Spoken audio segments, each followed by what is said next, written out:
ये कांग्रेस पार्टी भी इसमें साथ आ गई है। आपकी पार्टी, मतलब जिस पार्टी को आप समर्थन देते हैं, आपकी नहीं, बल्कि कई बार आप कहते हैं कि आप बोलो कि मैं तो खुल के सपोर्ट करता हूं, लेकिन तब भी पंकज जी, कांग्रेस पार्टी को समझ नहीं आ रहा कि वो किस गलत राह पे चल रही है। कांग्रेस पार्टी को दिख नहीं रहा कि क्या हो रहा है। सिटिंग मुख्यमंत्री जेल में है और वो रिजाइन करने से मना कर रहे हैं, क्योंकि उनको पता है कि उनकी पार्टी की हालत उनके बिना चलेगा हेडलेस चिकन। आप समझिए, लेकिन कांग्रेस क्या कर रही है पंकज जी? कांग्रेस पार्टी को तो सब दिख रहा है क्या क्या गलत है, लेकिन मुद्दे में कांग्रेस पार्टी का क्या लेना देना।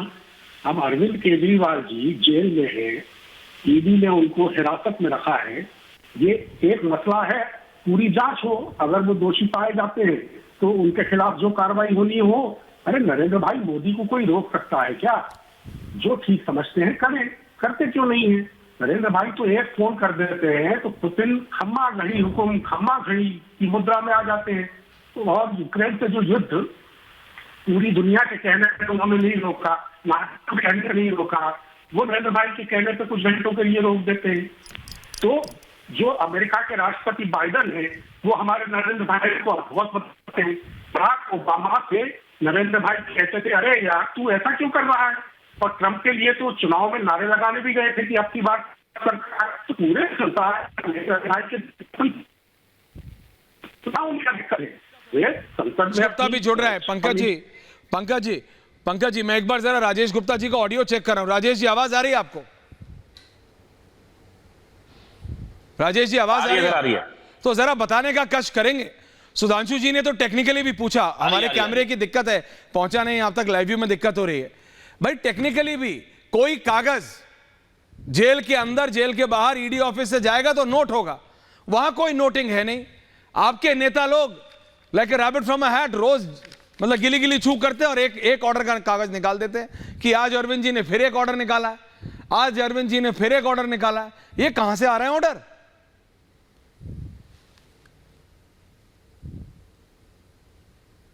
जी राजेश जी।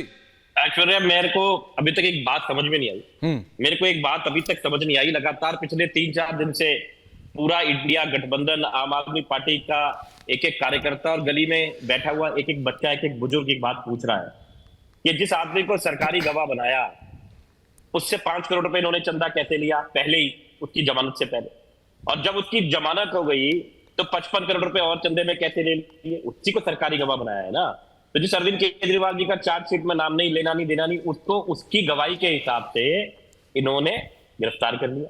अब इस पे कोई बात हो क्यों नहीं रही, इस पे कोई डिबेट हो क्यों नहीं रही? सुधांशु जी मुझे बता दें। पूछिए ना, जी तो बड़े समझदार हमारे बड़े भाई हैं, वो बताए तो सही कि उससे पैसा उसी का हाथ मरोड़ के, ऐसी बहुत सारी कंपनियां आपको मालूम है। लेकिन मैं सिर्फ अभी रेड्डी साहब की बात कर रहा हूं कि रेड्डी साहब को जिनको ये किंग पिन बता रहे हैं साउथ का, है ना, उनसे इन्होंने चंदा फिर क्यों लिया?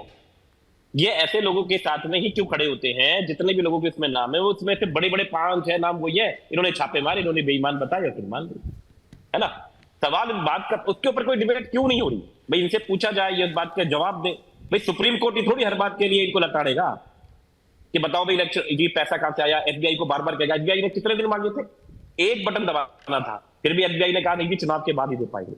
फिर कोर्ट ने डांटा, जब कोर्ट ने लताड़ा तो फिर एक दिन के अंदर दे दिया।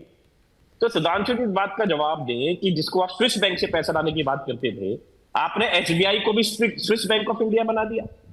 आप इतना गदर हिंदुस्तान में बचा रहे हैं, बच्चा बच्चा देख रहा है सुधांशु जी, बच्चा बच्चा जो स्वच्छ जिसे कहते हैं चाल चरित्र चेहरे की जो पार्टी थी, आज सुधांशु जी बच्चा बच्चा देख रहा है कि हो क्या रहा है। कि आप छापा मारते हो उसे चंदा ले लेते हो, आप छापा मारते हो उसको अपनी पार्टी में ले लेते हो, जब पार्टी में ले लेते हो तो ईडी उसकी बेल के अगेंस्ट नहीं जाती, चुप हो जाती है कि ठीक है बेल मिल जाए। ये क्या हो रहा है सुधांशु जी? क्या आप सब बताओ, आपको लगता है कि ऐसी पार्टी में रहकर अब अच्छा लग रहा है? हम चलो ठीक है, हमारे पर रोज शिकंजा कसा जा रहा है, हमारे को प्रोटेस्ट नहीं करने दे रही, हमारे घर पे पुलिस आ रही है, कार्यकर्ताओं के घर पे पुलिस आ रही है, रास्ते में उठा रही है, खींच के ले जा रही है, हम प्रोटेस्ट भी नहीं कर पाते, हमारे ऑफिस को सील करते हो, चारों तरफ से हमारे लोगों को वहां नहीं जाने देते। क्या सुधांशु जी ये ठीक है? आपने कांग्रेस के खिलाफ जो राजनीति करी, जो लड़ाई रखी, आपका कहना था कि वो ऐसे गलत काम करते हैं। अरे आपने तो सारी सीमाएं तोड़ दी मेरे भाई। क्या जवाब इन चीजों को बताओ? सुधांशु जी कौन सी सीमाएं तोड़ी हैं आपने? क्योंकि ऐसी राजनीति, ये कौन से डोनेशन और कौन से रेड और अभी किसकी बात कर रहे हैं विधायक जी? बीजेपी जवाब दे रही है सुधांशु जी।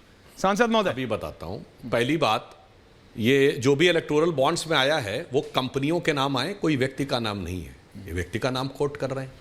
अरे भाई, सिर्फ कंपनियों के नाम है, पर्सन का नाम। दूसरी बात, बोलते बोलते राजेश जी स्वयं ही क्या बोल गए, बकौल इनके इलेक्टोरल बॉन्ड्स पे कोर्ट ने हमको लताड़ लगाई। बकौल इनके चंडीगढ़ चुनाव में कोर्ट ने हमको लताड़ लगाई। मगर ये जो कह रहे हैं कि मामला इतना कमजोर है केजरीवाल जी के विरुद्ध, तो हमको लताड़ नहीं लगा रहा है, वो लताड़ केजरीवाल जी को लग रही है। अजब है साहब। जब कोर्ट की न्यायिक क्षमता पर, जुरिस्प्रूडेंस पर आपको इतना भरोसा है, ये वही कोर्ट है जिसने 2 निर्णय ऐसे जिसको आपने अपनी विक्ट्री बताया, इसी कोर्ट ने राहुल गांधी की सदस्यता बहाल की। मगर यही कोर्ट कह रहा है कि केजरीवाल जी को जमानत नहीं मिलनी चाहिए, तो उसके लिए भाजपा दोषी है। अगर आपके पक्ष में निर्णय आ जाए तो आपकी लोकतंत्र की जय है, आपके विरुद्ध आ जाए तो लोकतंत्र खत्म हो गया है। ये जो दोहरा चरित्र है, इसी के कारण यह समस्या आई है। आपके आने से पहले मैंने बहुत टेक्निकल बात कही थी, वो मैं आपको रिपीट कर देता हूं कि अगर आपने कहा है कि वहां से साइन होके आए हैं, तो चीफ मिनिस्टर ऑफिस या रेजिडेंस पर फाइल पत्रावली बाकायदा डाक में चढ़कर जाती है, और 2 ही डिजिग्नेटेड प्लेसेस होती हैं, ऑफिस या रेजिडेंस। इसके अलावा 3rd प्लेस पे जाती है तो वो कैंप ऑफिस कहा जाता है, ट्रांजिट ऑफिस कहा जाता है, जिसका नोटिफिकेशन होता है। तो क्या नोटिफिकेशन है कि जेल में ट्रांजिट ऑफिस बना है? सेकेंड थिंग, वो गई है तो आपने दिखा दीजिए कि किस डाक में चढ़कर गई है। और चौथा, आपको यह पता होना चाहिए कि जब मुख्यमंत्री के पास फाइल जाती है तो सेक्रेटरी टू सीएम बाकायदा उस पर एक नोट लिखता है। ये पढ़े लिखे मुख्यमंत्री है ना, इसलिए रिपीट कर रहा हूं अपनी बात को। तो पढ़ता है वो, फिर नोट लिखता है, फिर नोट लिखने के बाद उसको सीएम पढ़ता है और उस पर सिग्नेचर करता है। तो कौन सेक्रेटरी टू सीएम गया, किसने पत्रावली पढ़ी, किसने नोट लिखा और किसने साइन करवाए केजरीवाल जी से? अन्यथा वो फाइल गई, खुद ही पढ़ा उन्होंने, खुद ही नोट लिख लिया, खुद ही साइन कर दिया। कृपया बता दें, अन्यथा इस पूरे देश के सामने आपका यह चरित्र उजागर हो जाता है कि आपके सामने यही समस्या है, कहते कुछ है, करते कुछ है। और ये वैसे ही कागज लगते हैं, जैसे कागज आप शीला दीक्षित के खिलाफ बोलते थे, वैसे ही कागज जो नितिन गडकरी जी के खिलाफ आपने बोला था, ये वैसे ही कागज जो आपने अरुण जेटली जी के खिलाफ बोले थे, वैसे ही कागज आपने कपिल सिब्बल, मनीष तिवारी, विक्रमजीत सिंह मजीठिया के खिलाफ बोला था। और उसके बाद जब कहा गया था तो आपने चुपचाप वापस कर लिया था कि कोई कागज वागज नहीं थे, हम तो बस ऐसे ही बोल रहे थे। तो मुझे लगता है कि आज एक बार फिर केजरीवाल जी को, जो देश के सबसे पढ़े लिखे मुख्यमंत्री होने का दम्भ भरते हैं, उन्हें कम से कम इन टेक्निकल बातों का लिखा पढ़ी में जवाब देना चाहिए। नहीं, मेरा एक और सवाल है राजेश गुप्ता जी, आप विधायक हैं, आप जब कांग्रेस को हराया आपने दिल्ली में, आपने कहा कांग्रेस गंदी, बीजेपी गंदी। चलिए, बाद में आपने चूज कर लिया बीजेपी ज्यादा आपके लिए गंदी, कांग्रेस नहीं, कांग्रेस से आपने दोस्ती कर ली। अभी आप समझिए कि आपके मुखिया, दिल्ली के मुख्यमंत्री जेल में है, वो सीएम वहां रह नहीं सकते, लेकिन आप एडमेंट हैं, आप डरे हुए हैं, अड़े हुए हैं कि नहीं वही मुख्यमंत्री रहेंगे।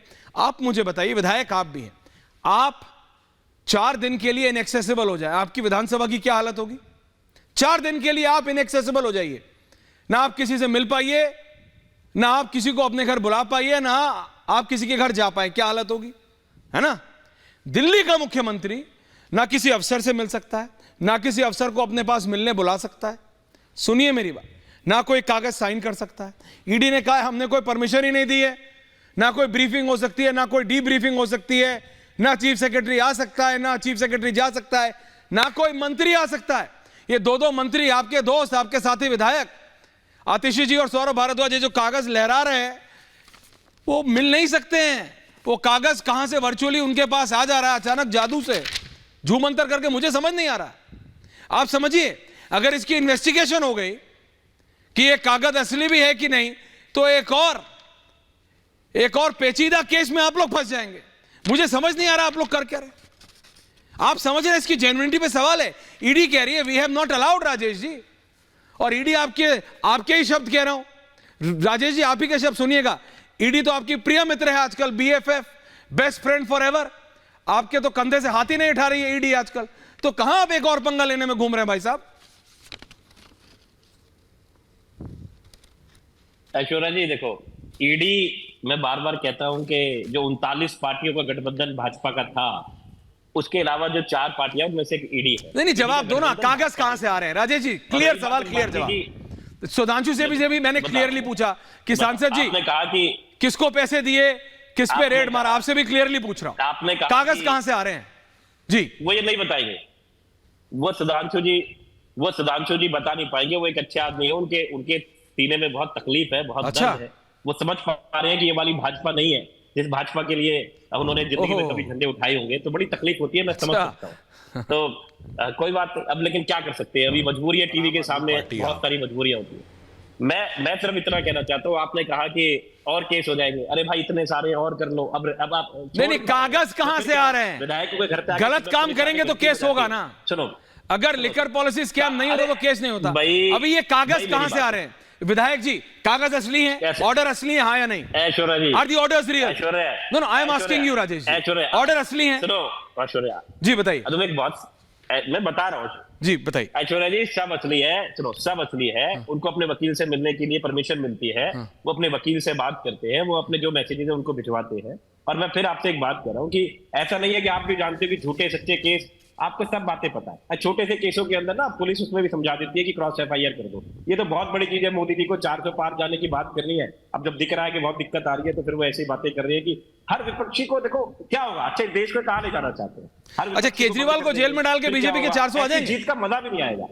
अच्छा नहीं, सिर्फ जरा इसमें गणित समझाइएगा कैसे? जो विपक्ष में बोलता है उसके खिलाफ ऐसे करते हैं। केजरीवाल कितनी सीट पे जो इंपैक्ट करते बोलता हैं? है उस, अरे मेरे भाई इस वक्त तो सारी, इस वक्त आप जाके देखो ऐश्वर्या जी, मैं आपको फिर कह रहा हूं, एक बार मेरे साथ में घूम के देखो, जो लोग इकट्ठे नहीं भी थे ना, जो न्यूट्रल वोटर हुआ करता था, जो सोचता था कि हाँ भाई चलो देखते हैं किसको वोट देना है, जो दिल्ली के अंदर केजरीवाल जी को वोट देता था और केंद्र के अंदर मोदी जी को देता था, वो चिढ़ गया है, वो बहुत अच्छा। गुस्से में है। पूरा इंडिया अलायंस इकट्ठा हो गया, आप सारी बातें जानते हैं। लोगों के मन में गुस्सा है, क्योंकि जब वो देख रहे हैं कि एक इस तरीके से गद्दर मचाना, विपक्ष को खत्म करने की कोशिश होना, ये कोई अच्छी बात थोड़ी है।